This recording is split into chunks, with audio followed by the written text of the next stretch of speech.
So just cruising up Lady Bay today. Mark's been kind enough to come out and do my PG4 test, the remainder of it. I think he specifically came out just to help me out, so thank you very much. That's very kind of you.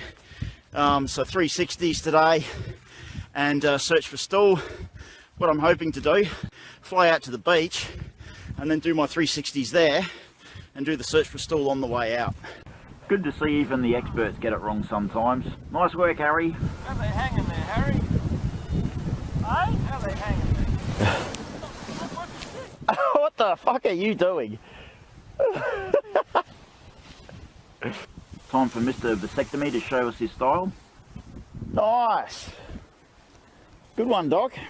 Just to let you know, Doc, right in the middle of your wing at the back, the wing looks like it's a bit depressed. That's better. Thanks, Alex. There was a bit of weed stuck in it. I've got it out. No worries. A normal launch site like this is so much easier than Snapper Rock. Even though there's thermals popping off, making the air a bit complicated. It's just so much easier than trying to jump over that fence. How you doing, Alex? Who we got out there? The other Alex. Ah, sick. Good to see you, bro. Got a few spectators on the hill and a whole bunch of pilots have turned up. Okay, do a search for stall. So now I'm pulling the brakes to the point just before the wing stalls. Yep. So here I felt the wing going soft, so I immediately let off the brakes, allowed the wing to re-accelerate and resume normal flight. I want to actually stall the wing because that's really dangerous, so going near the stall point without actually stalling the wing. A lot of pilots flying here today, high traffic conditions. Even got a couple of wedge-sailed eagles flying with us, and they seem to be in a good mood. You don't seem to mind us, do you? Time to smash out some 360-degree turns. I can do 4 of them, one shallow each way, and then one deep each way.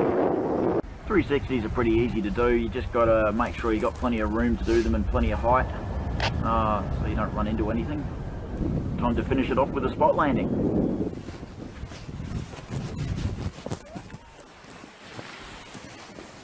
Whoa!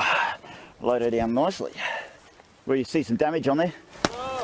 Yeah, the eagles were at it, mate. All damage, Alex. All damage.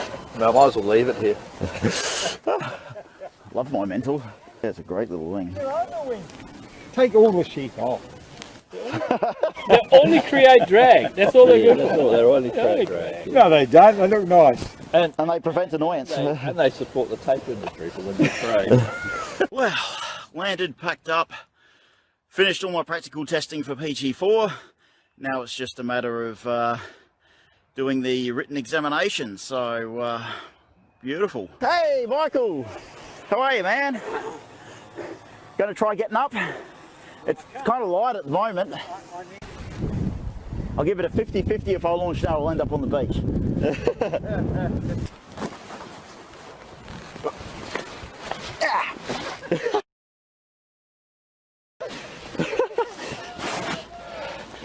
Can someone pass me my shoe? You want it left undone or shall I do that? Don't undo it.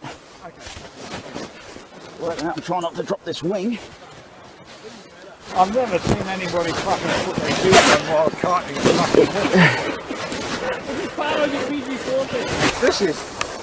Don't drop. You're not going to get off the ground like that. Because you're going to drop the fucking shoe. Shut up! Just trying to back her up a touch.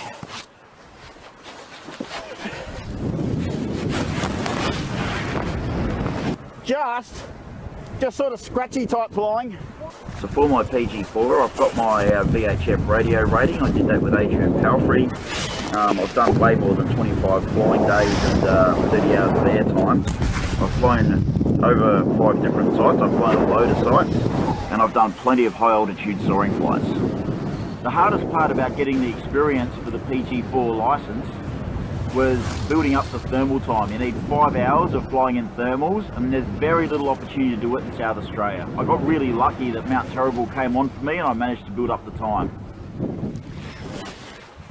Okay, so today I went and did my PG4 written examination. Pass was over 90% and 100% on the compulsory questions. There were a few tricky questions in there. I think they were just kind of badly worded.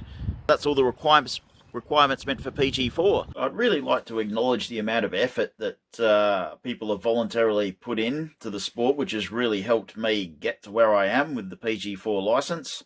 Almost all the work that's done is voluntary. The supervising pilots on the hills, they do it for nothing. All the advice, hours and hours and hours of receiving detailed advice from pilots and being assisted with launches, all done voluntarily. All the assessments, all done voluntarily. So it's really fantastic that people are willing to put the time in and do that. I'm really grateful. I hope to be able to give back to the sport as well myself, and do the same thing, to be able to help other people and put in the same sort of effort to help them and enjoy the sport just as much as I did. So in particular, Mark Elston, I really want to say thank you to you, because you were just fantastic. Always there, always listening, always giving advice, always quite sound, always saying, that's not really a good idea, or, yeah, that's a really good idea, and assisting wherever possible. Harry, always being on the launch site. Jezza, thanks for taking me under your wing, mate, and really showing me the ropes. Kim Filk, same thing. He gave me lots of advice that really helped me to progress. And just all the midweek slackers, you're a great bunch of guys, so thank you very much. Really appreciate it, and really happy that I've managed to get to this point. Thank you. So if you like this kind of positive adventure content, don't be a slug. Hit the like button, subscribe, comment. These things keep me motivated to make these videos, and check out a few of these other adventures.